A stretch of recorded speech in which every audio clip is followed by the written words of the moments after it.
Hey everybody, I'm here with Keith Weinhold. Welcome back. Hey, it's so good to be here. It's interesting. I was last here in January of 2021.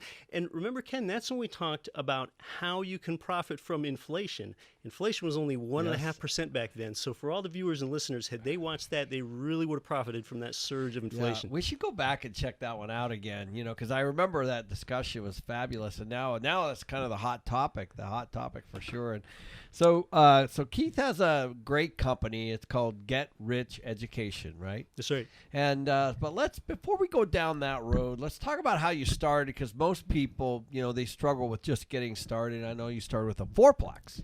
Yes, and this is something very actionable for you, the listener, the viewer there. You can start off like I did. I didn't have a lot of money when I started out. I think that's a common investor story. So how could I do more with less? And I was in Anchorage, Alaska at the time when I was about to buy my first Fourplex building, and I didn't have the inclination to know how to remodel places or be a landlord or anything like that. And Ken, it's a quote we've all heard, but it bears repeating. The circle of friends I had fallen in with harkens the Jim Rohn quote, "You are the average of the 5 people that you spend the most time with." Take your 5 closest friends' income level, take their educational attainment level, take the way they dress, your 5 closest friends. If you want to change yourself, change your 5. And 2 of my 5 in Anchorage are what I call pretty aspirational guys. And 2 of my friends, they had made their first ever property a Fourplex building with just a 3.5% down payment. So I learned how to do this from them. Okay. And you can still do this today. All you have to do is live in one of the units at least 12 months and just have a minimum credit score of 580. You can do that with a single family home, duplex, triplex, or fourplex. That's how you can start with a bang and a small down payment. Yeah, we call that house hacking, Yeah, right? yeah. We talk a lot about this, and I don't think people really realize, and if you move into one side of a duplex and you buy a duplex with this low money down and the lower credit score, you might not have a lot of cash flow if you live in the other side, but what you are is you're eliminating that huge expense that might have been for rent or something else, right? That's right, 100%. And, everybody has their wacky landlord story. So I bought my first property, living in one unit of the Fourplex, renting out the other 3, unlike a duplex, like you said, where you might live in one. Did you tell them you were the owner? Because that's always one of those things. Yeah, after a while, after I got new tenants in there, actually after I had moved off site to another place, I didn't really want to admit I'm the owner. They ask all kinds of crazy things. But, everything didn't go perfectly. For example, shortly after I moved in, it was time for a tenant to pay the rent. It was the 1st, it was due. They said they'd pay it the 5th. I was like, oh, yeah, sure, okay, whatever. Well, of course they didn't. I had to replace them. And you know how I qualified my next tenant in that vacant unit? What the qualifications were? 3 females applied. They were attractive, so I let them move into the unit next to me based primarily on the fact that they were attractive. Well, that didn't work out very well. They had parties, and they did not invite their landlord to the parties. Yeah. So everyone's got their wacky landlord story. That's mine. But that's how you can start big. It is a good way to do it, and I don't think a lot of people realize that they can do that. So a lot of people I know are struggling with these affordability issues. So, we've seen, since our last podcast you and I did, we've seen massive inflation, massive rent growth, obviously massive interest rate growth, which has driven people's mortgages up and driven people's mortgage payments up. Plus, we have all the inflationary components that I just mentioned. This is the best time to look at that house hack model because, why wouldn't you grow with inflation if you can do it with a 2-unit or a 4-unit, right? Now, there are some restrictions for 4 units and under, right? Isn't there something where if you go over that, it's a different kind of loan? That's right. 4 units is the most you can do with that FHA loan and 3.5% down. So it's single family home, duplex, triplex, or fourplex. And if you have VA, Veterans Administration benefits, you can use that same plan with 0 down, believe it or not. It's a great way to start with a bang. Yeah, so you guys really need to look into this. If you can replace your living expenses, the largest one, which is obviously typically rent and utilities and all that, then why wouldn't you, right? Yeah, and here's the thing, here's the takeaway, and I didn't understand this until I had owned that first Fourplex for a couple years. I think we've all learned and we've all been influenced by the mantra that you don't want to invest with your money.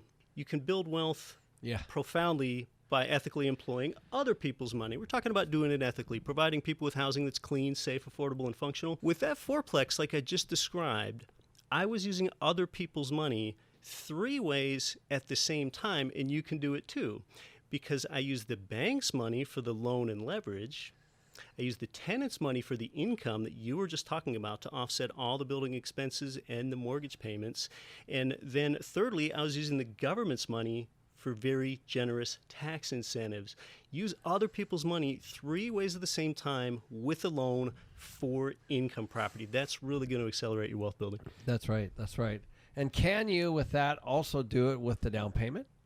That might be a 4th way. There are creative ways. For Yeah. example, I know with FHA, sometimes you can get a gift. So that's a very astute question. Yeah, so that's another thing that a lot of people don't think about is, I know with the FHA program, they're going to be looking at you, but there are ways to get gifts. That's right, and really use other people's money for the entire thing. With Did an I FHA just loan. give Keith a 4th way? Indeed. Yeah. 4 ways. Keep using other people's money all that you can. The point is, guys, it all can be OPM or other people's money, and that is the point. And so if you can't look into that, then it's now just an excuse. So let's talk about, like, you've done a very successful job of going out of state, out of the network, and buying real estate. How have you done that? Because a lot of people are freaking out around, how do I stay local? Do I go out of state? And there's a lot of things to consider. I don't invest in my own local market. In fact, Ken, I sold my last local, meaning local to Anchorage, Alaska. I sold my last local apartment building last year. It's the first time in 20 years since I bought that first fourplex building. I don't own any local properties. I do all my investing out of state in investor advantage markets in the Midwest and South. And I know to some people it's scary to go out of state for the first time. For some reason with stocks, people feel quite comfortable with buying stock for a company. They don't even know where that company's headquartered. But with real estate and something called turnkey real estate investing, that's one way to go across state lines. But really, here's my mindset in getting comfortable with out-of-state investing. This is how I think of it, Ken. The property is only the 4th most important thing in real estate investing. And if you're thinking about investing, you often start by thinking about, okay, well, what would my next property be? That's important, but there are 3 things more important. Number 1 is you. What do you want real estate to do for you? This is what I like to share with people, Ken.